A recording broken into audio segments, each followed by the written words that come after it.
morning, listeners. This is your favorite program on corruption, Voice of the Priest Against Corruption. It is a program of Palace of Priests Assembly, PPA, mobilizing Christians against corruption in the community and in the society, focusing on the Pentecostal Assembly with strong support from the John D. and Catherine T. MacArthur Foundation. My name is Ocheme and I'm your host on this program. In the word of Rigoberta Manchi, she says, and I quote, "Without strong watchdog institution, impunity becomes the very foundation upon which systems of corruptions are built.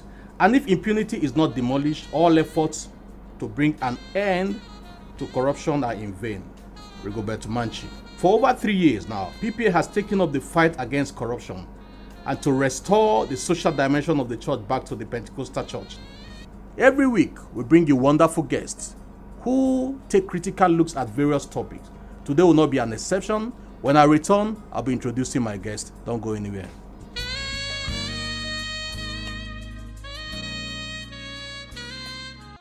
Welcome back. My guest today is the founding executive director of African Center for Leadership, Strategy and Development Center, LSD. He's the general overseer of Palace of Priests Assembly. He's a notable voice among Pentecostal community and indeed Nigeria. Listeners, please join me as I welcome Dr. Otive Igbuzor. Sir, you are welcome. Thank you very much, Ocheme. Thank you so much, Doctor. It's good to see you once again, and thank you for always coming through for us. It's my pleasure. All right, Doctor, you've been a crusader of anti-corruption over the years. And in your words, what constitutes corruption? The phenomenon of corruption has been with mankind over the years. The history is as old as that of mankind. And several people have described corruption in different ways. Some say corruption is an act of dishonesty, especially involving bribery. Others say that corruption is a dishonest or illegal behavior. And I think it's the World Bank who defined corruption as abuse of public office for private gain. And some say it's misuse of public office. Our project, when we started the Shun Corruption Project, we define corruption from the Bible, from James chapter 4, verse 17.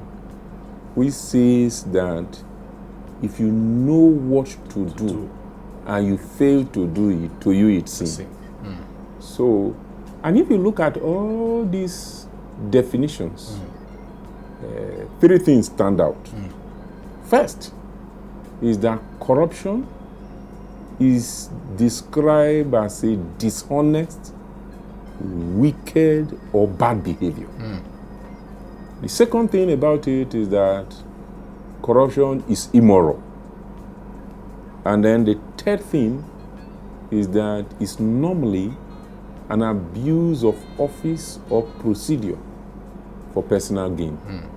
So corruption, in my own words, will be when someone engages in something, whether financial or otherwise, that is bad, is wicked, is dishonest, is immoral, because of what the person hopes to gain from it. Thank you so much for that wonderful insight.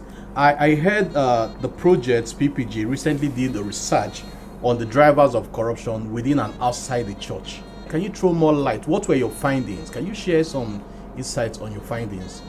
Well, the research is being concluded. The researcher is finalizing it. But what came out clearly is that there are several drivers of corruption within the church and outside the church. Within the church, what our research found out is that one of the drivers of corruption is greed and indiscipline. That is within the church. Yes. When people are greedy and they see property of the church or offerings of the church, and they cannot take their eye from it, then it will lead to corruptible transaction. A second major issue, especially in Pentecostal churches, is lack of system and accountability structures within the church. So you see that many Pentecostal churches do not have functioning board of trustees. They do not have policies for requisition and approval. There is no limit, and in some cases, there is no distinction between the account of the church and the personal account of the general overseer. So that has been a major challenge which drives corruption within the church. A third reason is societal pressure, you know. And this is still within the church? Within the church, yes. There is a tendency these days, especially in Pentecostal churches, to see success in ministry to be associated with the number of your congregation, or the kind of cars you drive, or the kind of wristwatch you wear, or the chains that you wear. Some of them very bogus and big chains. So this kind of pressure, you know, push people into corruption. And of course, competition among leaders, you know, who has a bigger auditorium. There are people are now even borrowing large sums of money to build a big auditorium. I thought the church was supposed to belong to Christ, Absolutely, and he said, "I'll build my church." And apart from that, you know, the church is called out people, ecclesia, people who are different, people who do not engage in corruptible transactions. But it's not the building that is the church. And so, but because of societal pressure and competition, you know, all of these are drivers of corruption in the church. And there are certain other factors that have made these drivers to continue without, you know, being addressed. You know, such as? One of it is blind followership by the congregants. You know, Pentecostal church leaders, because of the charisma that they normally follow, and because of the signs and wonders that follow them, you know, there is a tendency for some congregants to be blind followers. Otherwise, how do you explain in some situations where some pastors have asked their members to go outside and eat grass, and they went outside and they were eating grass? Interesting. Or when, you know, during service, they give petrol to people to drink, and they drink. In fact, one of the recent one I saw on social media was that the pastor was beating the female members openly in the church, you know, opening their breasts and beating them. So it's only blind followership, because anyone who reads the scriptures and who has the Spirit of God, you don't need a prophet to tell you that these are false teachers. And there's also erroneous belief by some Pentecostal leaders that they are not accountable to man, but only accountable to God. But, you know, so if you say, in other words, no need for structures, for system, so there's no accountability. And then when you don't have structures and systems anywhere in the world, because there are certain things we must know about corruption. Two things I want to point out. Yes, sir. There is this Robert Igbuzor formula, which says that corruption is equal to monopoly plus discretion minus transparency minus accountability and minus integrity. In other words, any system, any place in the world where you have monopoly to take decisions without being challenged, and you have 100% discretion and there is no transparency, there is no accountability, there is no integrity, corruption will thrive. Also, scholars have discovered that there is what they call corruption triangle. That whenever that triangle is present in any organization or society, corruption will thrive. That is rationalization, opportunity, and pressure. When people can rationalize corruptible transactions and there is pressure for them to engage in corruption, and there is opportunity with the possibility of little or no sanction, then corruption will thrive. These conditions are present in most organizations in Nigeria, including the church.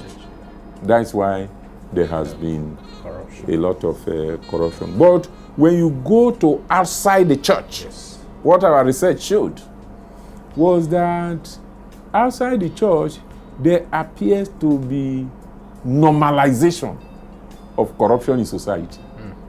That people, it's been accepted. Yes, it has been accepted as part of the norm. So if you are in a place where you can engage in corruptible transactions and you do not engage, then you must be really very stupid. Because it's expected. And remember that part of what led to all of this in Nigeria is the colonial experience. Can you explain further? Where government was seen as alien during the colonial regime. And that is why in many Nigerian languages, government work is Olu Igbo in Igbo, Igbo Igbo in Urobo. For our listeners, Southern Nigerians, can you explain what that? Aiki Nasara in Hausa. All of this means white man's job. That's government job. Yes.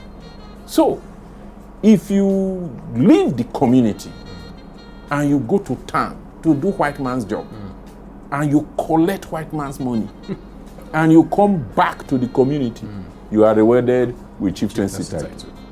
So that experience, after independence, our leaders did not put mechanism and structures in place for complete reorientation to look.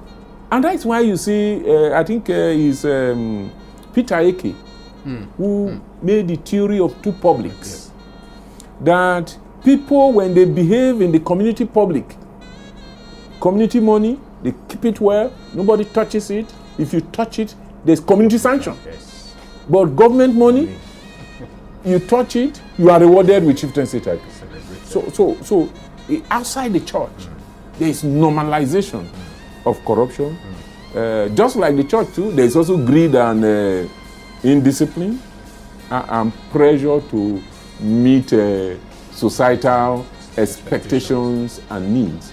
When we were growing up, you know, if you go to town and come back with a car, your family members will sit you down. How did you get this car? But today, if you go to town and you don't come back with cars after 5 years, your family now will sit you down. That is it not the same time you went with Ocheme has come back with car. What are you doing? Okay, Doctor, let me hold you on your thoughts there. Thank you so much, Doctor. And listener, that has been our program for today. And my guest has been Dr. Otive Igbuzor. You can reach us on all our social media handles. Twitter at Peace Priest, Instagram at Priest Peace Justice, Facebook.com/PPJ Initiative, website ppj.priestassembly.org. You can reach us on our website as well as phone number on 090-1733-2905. I'll take it again. 090-1733-2905. Until I come your way next week, my name remains Ochemezation Corruption.